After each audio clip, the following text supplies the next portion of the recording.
What is an atom like? Scientists have discovered that atoms are made up of even smaller particles called subatomic particles. Atoms are made up of three kinds of particles: protons, neutrons, and electrons. The particles are arranged in a similar way in all atoms. The protons and neutrons are grouped closely together in the center of the atom.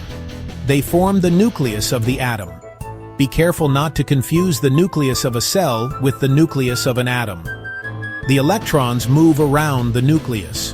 The three different particles in an atom have different properties. Protons and neutrons have much more mass than the electrons.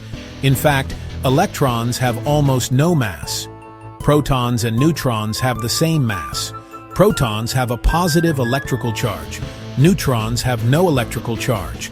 There is a lot of empty space between parts of the atom.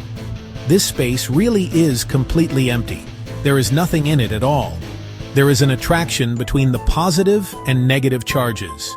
This electrostatic attraction between the positive charge on the protons and the negative charge on the electrons is what holds individual atoms together. Electrons have a negative electrical charge.